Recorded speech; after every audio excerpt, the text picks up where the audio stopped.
السلام عليكم ورحمة الله تعالى وبركاته.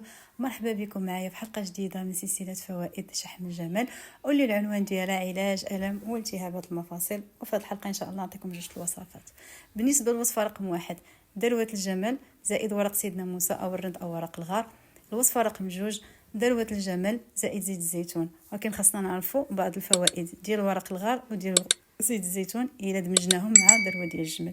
بالنسبه للورق الغار معروف خصائصه المضاده للالتهاب، ومع شحم الجمل كيوليو عندهم مفعول قوي في التخفيف من الام المفاصل والروماتيزم. اما الا مزجنا ما بين شحم الجمل مع زيت الزيتون فهو كيساعد على تنشيط الدوره الدمويه وتليين المفاصل وتخفيف الالم والالتهابات، وهذا هو غرضنا من الفيديو. بالنسبه للناس اللي ما بداوش معنا السلسله من الاول، فطريقه تذويب شحم الجمل موجوده في القناه في الحلقه الاولى من هذه السلسله، تقدروا تشوفوها وتتبعوا معنا. ندوزو دابا المقادير ديال الوصفتين، واللي العنصر الاساسي فيهم هو شحم الجمل. غادي نحتاجوا شحم الجمل، وغادي نحتاجوا ورق الغار او ورق سيدنا موسى او الرند مطحون وملين، وغادي نحتاجوا زيت الزيتون الطبيعي. بالنسبه للوصفه الاولى غادي ناخذ 2 معالق كبار ديال شحم الجمل، نذوبوه في حمام مريم اللي معنا على هذا الشكل هذا. غادي نضيفوا عليه المعلقه الكبيره ديال ورق الرند او الغار او ورق سيدنا موسى، نمزجوه مزيان مزيان كيف ما كتلاحظوا معنا دابا بهذه الطريقه هذه. يعني خصو ضروري تخلط مزيان باش كيعطي مفعول مزيان. ناخذ قرعه من بعد ما عقمتها غسلتها مزيان ومسحتها، ضروري كنأكد على الماء ما خصوش يكون، لان الماء غيفسد لينا كلشي. صفيتها دابا في القرعه اللي خديت، فوالا غادي تولي معايا في هذا الشكل هذا.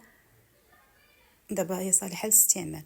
ندوزو للوصفه رقم 2. الوصفه رقم 2 فيها ملعقه كبيره من شحم الجمل زائد ملعقه كبيره من زيت الزيتون الطبيعي. وكيف ما العاده ضروري نذوبو في حمام مريم وحتى يبرد شي شويه، عاد كنزيدو عليه زيت الزيتون وكنقوموا بالمزج بواحد الطريقه اللي مزيانه حتى كيتدخلوا المكونات مع بعضياتهم. وبنفس الطريقه غناخذ عاوتاني قرعه ونعقمها مزيان، ضروري تكون ديال الزاج، وغنسكب فيها هذاك الخليط وغادي نخليها تبرد. وهكذا كان الشكل النهائي والنتيجه النهائيه اللي حصلنا عليها من بعد ما دابوا خليتهم ارتاحوا مع بعضياتهم حتى تجمعوا. ها كيوليو على شكل كريم. هذه النتيجه ديال زيت الزيتون مع شحم الجمل.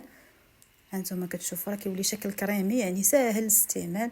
وهكذا كتكون الطريقه يعني بطريقه دائريه. حاولوا ما تمسدوش، يعني غير تخليو البرودوي يدخل. وهذه النتيجه النهائيه ديال ورق سيدنا موسى مع شحم الجمل. هكذا خرجت هي راه شكل كريمي، يعني ما غاديش تعذبكم. غير هي ملي غادي ان شاء الله باذن الله تحصلوا على هذه النتيجه وتبغيو ديروها في المفاصل ولا في البلاصه اللي كضركم، ضروري ما كتسخنوا هذيك البلاصه، يعني ماشي كتسخنوها قبل، ضروري كتلبسوا بحال دابا درتيها لرجليك ولا درتيها المفصل ديال رجليك، ضروري خصك تلبسي عليها التقاشر وتباتي بها ليله كامله ان شاء الله. والله يجيب الشفاء للجميع. وما تنساوش تضغطوا على زر اعجاب وتشتركوا معنا في القناه وزر الجرس باش يوصلكم اي جديد. وموعدنا ان شاء الله في الحلقه الماجيه فوائد ان شاء الله نديروا ماسكات ديال البشره.